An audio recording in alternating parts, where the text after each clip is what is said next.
Assalamualaikum warahmatullahi wabarakatuh. Alhamdulillahirabbil alamin. Assalatu wassalamu ala asyrafil anbiya'i wal mursalin wa bihi nasta'inuhu ala umurid dunya waddin. Assalatu wassalamu ala nabiyyina Muhammadin sallallahu alaihi wasallam, akhirul anbiya' wa khatamul mursalin, al-hadi ila sawa'is sabil. Amma ba'du. Adik-adik, anak-anak semuanya, alhamdulillah pada malam hari ini kita bisa melanjutkan pembahasan kita ya. Kita bisa melanjutkan tadabbur kita, tafakuh kita gitu ya, tadzakur kita terhadap apa yang menjadi tuntunan dari agama kita semuanya agar hidup kita itu makin lama makin baik. Itu penting sekali. Hidup makin lama makin baik, itu yang kita cita-citakan ya. Kita akan membahas tentang miskin dan kaya, ini masih seperti sebelumnya ya. Jadi sekarang ini yang namanya harta, kekayaan ini menjadi simbol dari kehebatan orang. Ini wabah, ini wabah kapitalisme. Orang pada silo kalau lihat harta. Orang menghormati orang luar biasa kalau hartanya banyak. Orang miskin tidak dihormati. Orang selalu silo. Kalau hartanya banyak, banyak temannya. Banyak orang mendekat. Tapi kalau miskin, banyak orang menjauhi, tidak digapai. Ini namanya wabah dari materialisme kapitalisme. Karena apa? Menurut Islam nggak begitu. Dalam surat Al-Hujurat itu apa? A'udzubillahi minasyaitonirrajim. Inna akramakum indallahi atqakum. Sesungguhnya yang paling mulia di sisi Allah itu adalah yang paling bertakwa. Pinter nggak jaminan. Kaya nggak jaminan. Keturunan orang hebat nggak jaminan. Inna akramakum indallahi atqakum. Yang paling mulia itu yang paling bertakwa. Tapi kita mengalami situasi sekarang ini di mana penghormatan terhadap harta itu luar biasa. Orang mengabdi kepada harta. Mempertaruhkan, mengalahkan akhlak, mengalahkan akidah terkadang. Bahkan mengalahkan pertemanan dan persaudaraan. Demi harta mereka itu sampai cerah, sampai berseteru ya dengan saudara, dengan teman. Padahal dalam Islam tidak seperti itu. Penghormatan itu karena ketakwaan di sisi Allah. Kalau kita menghormati orang karena akhlaknya, buat apa pandai, pintar tapi tidak berakhlak, bukannya memperbaiki kehidupan tapi malah menghancurkan kehidupan. Senjata-senjata canggih itu kan dibikin oleh orang-orang pintar. Alat-alat pemusnah ya dibikin oleh orang-orang pintar. Bahkan orang-orang yang menipu orang juga rata-rata orang pintar. Orang yang menjerumuskan orang-orang untuk berbuat buruk ya orang pintar juga. Jadi maka dari itu kalau dalam Islam itu inna akramakum indallahi atqakum. Nah, itu penting itu. Jadi karena semua orang sekarang silau ya. Silau. Memang ya di TV-TV diajarkan begitu sih. Diajarkan ya, semua yang ditunjukkan adalah kehebatan-kehebatan harta. Jadi bukan berarti kita tidak perlu harta, kita perlu. Jadi tetapi kalau kita lihat itu gitu ya, kalau kita lihat, jadi memang mulia dan tidaknya itu bukan berdasarkan harta, tapi kemuliaan orang, karimatul insan ya, karomatul insan. Tadi karena ketakwaan, karena akhlaknya yang baik. Sehingga Islam itu memang memerintahkan kerja keras. Diperintahkan kerja keras. Tetapi ya kaya atau tidak itu bukan urusan manusia. Tapi kerja keras adalah kewajiban kita. Kalau dalam surat Jum'ah itu ya, A'udzubillahi minasyaitonirrajim, fa idza qudiyatis sholatu fantashiru fil ardi wabtaghu min fadlillah. Kalau sholat sudah selesai ditunaikan, fantashiru fil ardi, kamu segera balik lagi. Yang belajar kembali belajar, yang sekolah kembali sekolah, yang bekerja kembali bekerja, yang berdagang kembali berdagang, yang di kantor kembali ke kantor. Untuk apa? Yabtaghuna min fadlillah. Mereka itu harus mencari rezeki dari Allah, harus kerja keras. Nggak ada orang akan meraih sesuatu yang hebat dengan santai-santai, nggak ada ceritanya di dunia ini. Nah, maka dari itu perintahnya kerja keras. Kok ada Pak orang yang kerja keras nggak kaya-kaya, orang yang nggak kerja keras kok kaya? Ya kita jangan mengurus itu. Kaya atau tidak itu urusan Allah. Kita urusannya adalah bekerja keras. Hebatnya Islam itu apa?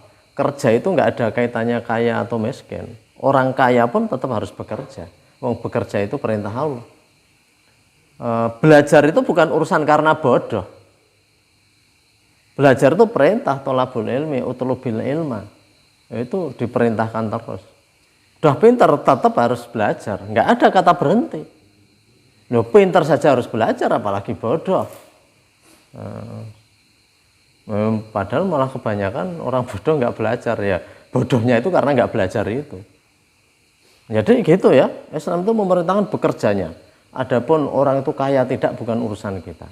Orang itu pintar atau tidak bukan urusan kita. Yang penting belajar. Yang penting belajar. Jadi Islam itu bekerja, dan Islam memandang kerja itu, Islam nggak ada ya kata-kata kerja halus dan kerja kasar, nggak ada dalam Islam. Yang ada itu kerja halal atau haram. Nah, banyak pekerjaan halus, orangnya bersih-bersih tapi haram. Nah, banyak orang yang bekerja begitu.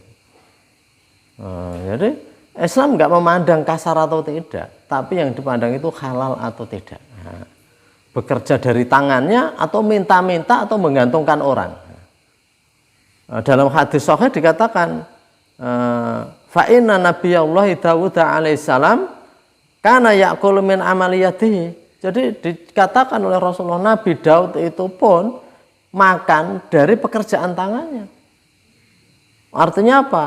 Ya kita semuanya itu harus bekerja. Islam kan nggak menganjurkan meminta-minta, nggak menganjurkan meminta-minta. Jadi malah di zaman Nabi ada peminta-minta yang ulul Nabi malah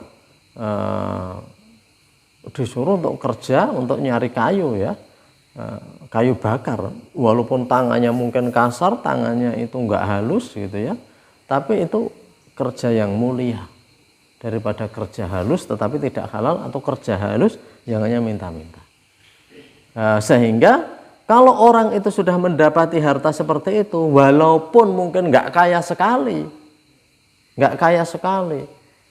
biasa-biasa, tetapi dia sudah punya rasa qanaah, ya bersyukur kepada Allah, ya Allah kami bersyukur diberikan rezeki seperti itu. Wah, itu sudah orang kaya.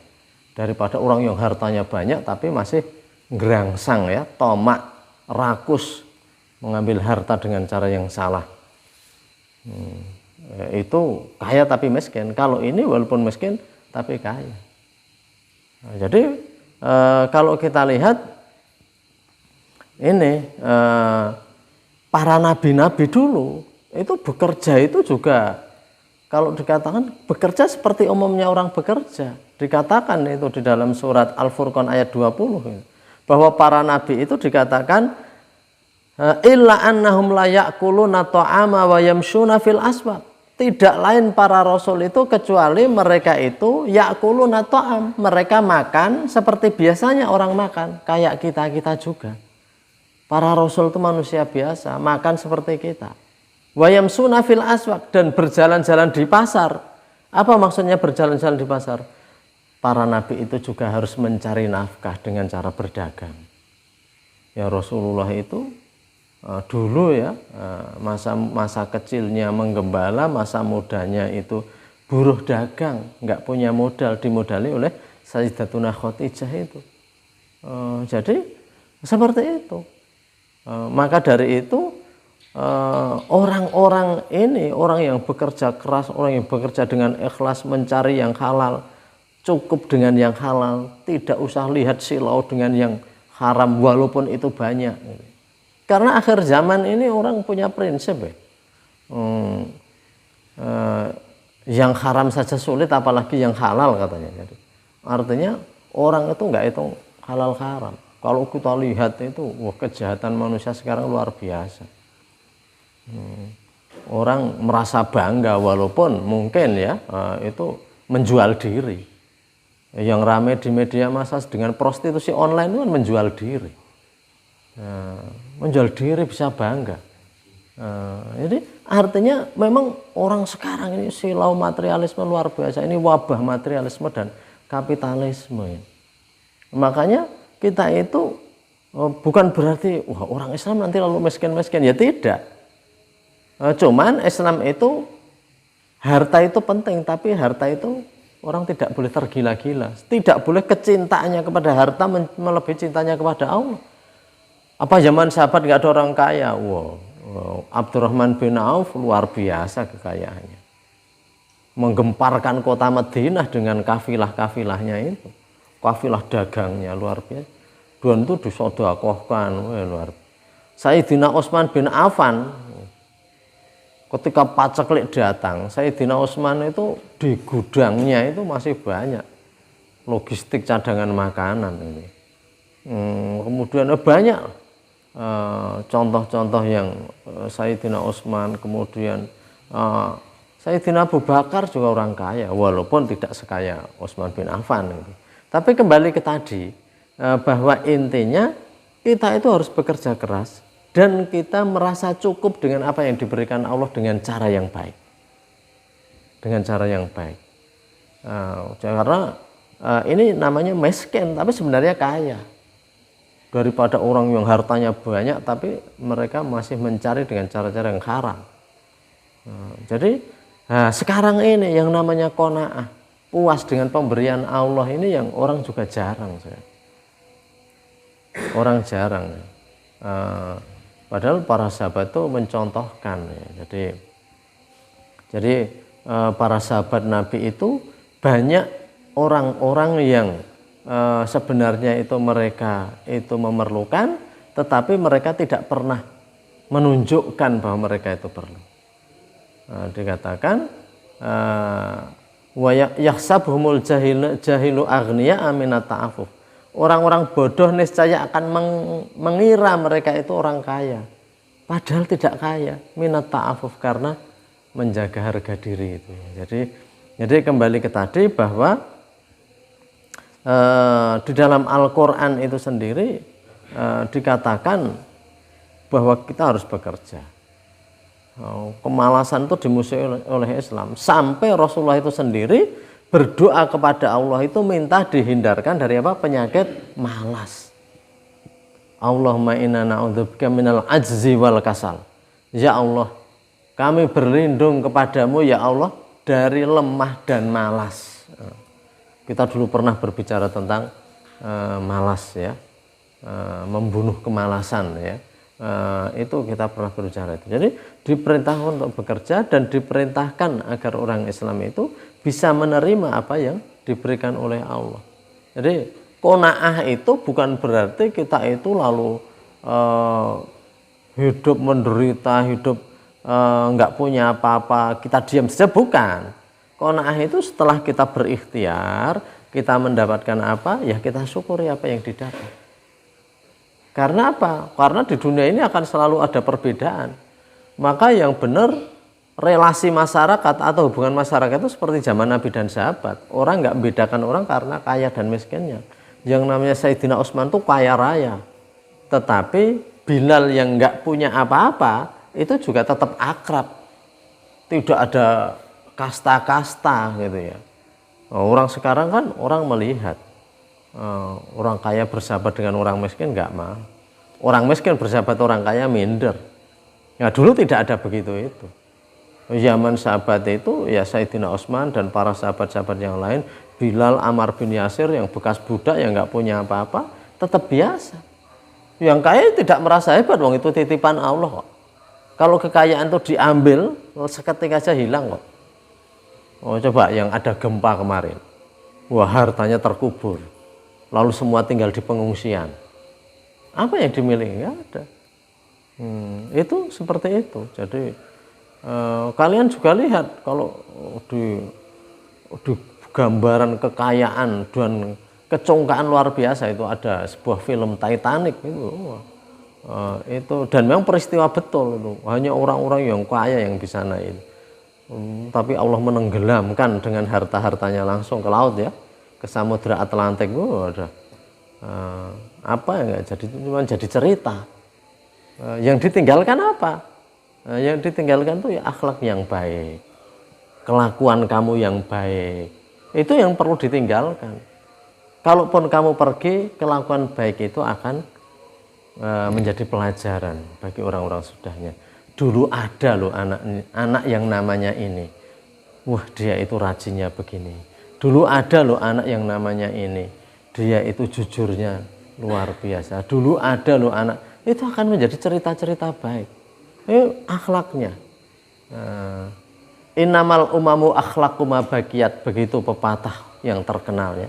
Sesungguhnya umat-umat itu yang akan ditinggalkan, yang akan bakiyat, yang tersisa ketika mereka pergi, itu adalah akhlaknya. Akhlaknya yang akan tersisa. Oh dulu orang baik. Nah, dulu di sini ini ada orang yang selalu bantu orang. Dulu di sini ini ada orang yang selalu peduli terhadap orang lain, itu yang akan terkenal, bukan karena harta semata ya.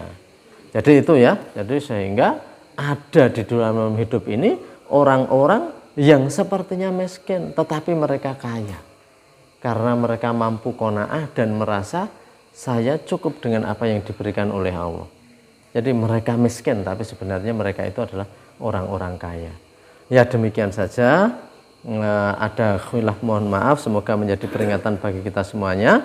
Assalamualaikum warahmatullahi wabarakatuh.